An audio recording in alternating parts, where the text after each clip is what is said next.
নিজেরাও মরবেন, আমাদেরও মারবেন, এরকম করেন কেন? আপনি রাস্তা ওভারটেক করতে যায় আবার টাইনে ঢুকি। আমরা স্বাগত জানাচ্ছি নতুন আরো একটি ভিডিওতে, আশরাফুল ব্লগস ট্যুর। তো আজকে আমি আমার বন্ধু সাব্বির আহমেদ সাজু দুজন মিলে যাচ্ছি হচ্ছে চাপাই। নাটোর থেকে চাঁপাইনবাবগঞ্জ যাওয়া পর্যন্ত সম্পূর্ণ ভ্রমণ অভিজ্ঞতা তুলে ধরার পাশাপাশি আরও বেশ কিছু তথ্য তুলে ধরার চেষ্টা করব আজকের এই ভিডিওতে। শুধু তাই নয়, বাংলাদেশের চতুর্থ বৃহত্তম বিভাগীয় শহর, গ্রিন অ্যান্ড ক্লিন সিটি, শিক্ষানগরী রাজশাহীর সৌন্দর্যগুলো দেখানোর চেষ্টা করব আজকের এই ভিডিওতে। তাহলে চলুন একসাথে যাওয়া যাক নাটোর থেকে রাজশাহী হয়ে আমের রাজধানী চাঁপাইনবাবগঞ্জে। সম্পূর্ণ ভিডিও জুড়ে আপনাদের সাথে রয়েছে আমি মোহাম্মদ আশরাফুল ইসলাম এবং আমার বন্ধু জনপ্রিয় কন্টেন্ট ক্রিয়েটর সাব্বির আহমেদ সাজু।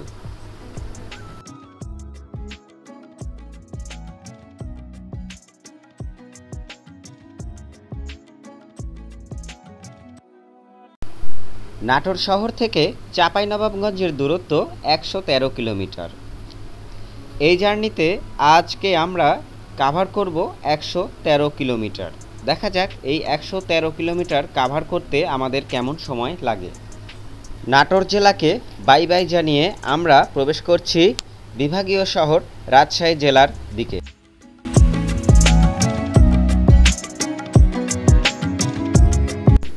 এটি হচ্ছে রাজশাহীর ঝলমলিয়া বাজার।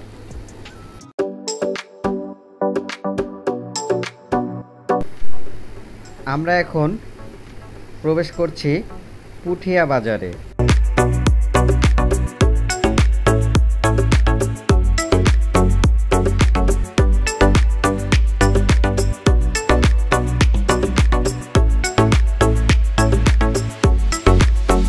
এটি হচ্ছে বিড়ালদাহ মাজার।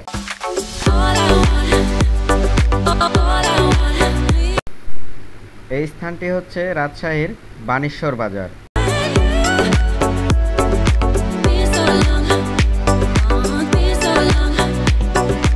আচ্ছা, আমরা এখন রয়েছে হচ্ছে বেলপুকুরে, রাজশাহী বেলপুকুর। এটি হচ্ছে রেল ক্রসিং।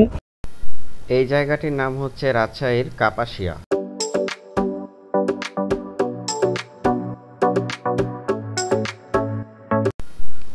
এই জায়গাটির নাম হচ্ছে কাটাখালী বাজার।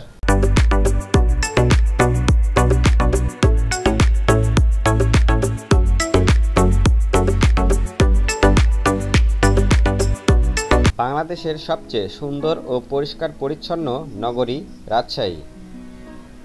এটি সমস্ত উত্তরবঙ্গের সবচেয়ে বড় শহর। রাজশাহী পদ্মা নদীর তীরে অবস্থিত। এটি রাজশাহী বিভাগের বিভাগীয় শহর।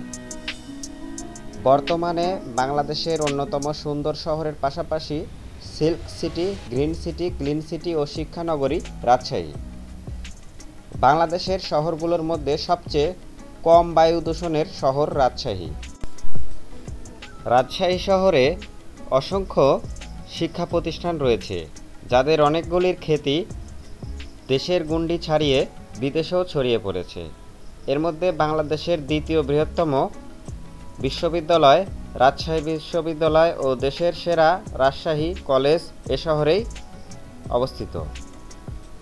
দেশ এবং দেশের বাইরে বিভিন্ন জায়গা থেকে রাজশাহীতে পড়াশোনার জন্য অনেক শিক্ষার্থী আসেন। রাজশাহী শহরে চিড়িয়াখানা সহ বিখ্যাত ও ঐতিহাসিক মসজিদ, মন্দির, উপাসনালয় তথা ঐতিহাসিক স্থাপনা রয়েছে। রাজশাহী বাংলাদেশের শহরগুলির সবচেয়ে সুন্দর এবং পরিচ্ছন্ন সবুজ শহর।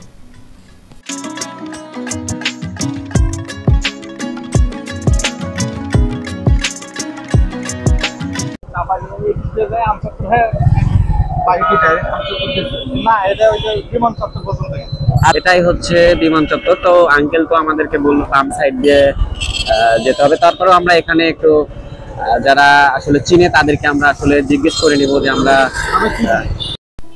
চলতে চলতে আমরা দেখতে পেলাম রাজশাহীর সিটি হাটে গরুগুলো প্রবেশ করছে। এটি হচ্ছে সিটি হাটের প্রবেশদ্বার।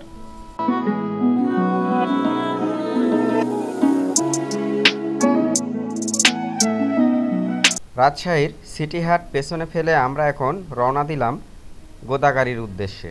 এখান থেকে গোদাগাড়ির দূরত্ব 27 কিলোমিটার।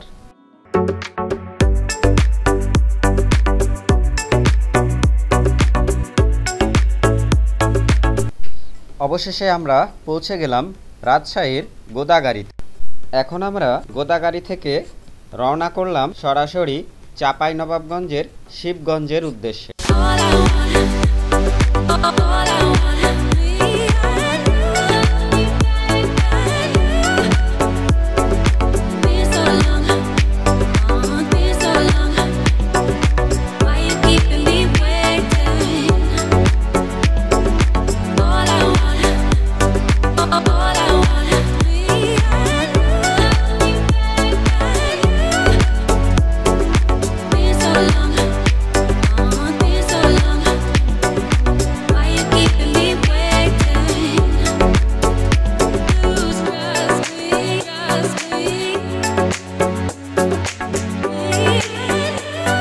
এটি চাঁপাইনবাবগঞ্জের মহানন্দা সেতু। এই সেতুটি নির্মাণ করা হয় 1993 সালে। এই সেতু দিয়ে জেলা সদরের সাথে সরাসরি যুক্ত করা হয় সোনা মসজিদ স্থলবন্দর সহ শিবগঞ্জ ও ভোলাহাট উপজেলাকে।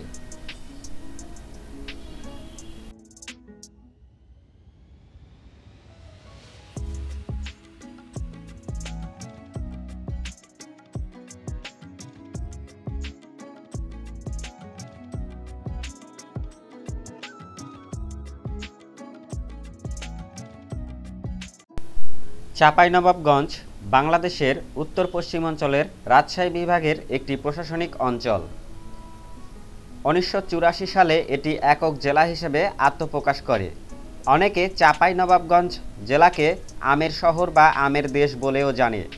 এই জেলায় বাংলাদেশের মোট উৎপাদিত আমের একটি বড় অংশ উৎপাদিত হয়, যার ফলে একে আমের রাজধানী বলা হয়। উৎপাদিত এই আমগুলো হয়ে থাকে খুবই সুস্বাদু, যার কারণে একে আমের শহরও বলা হয়।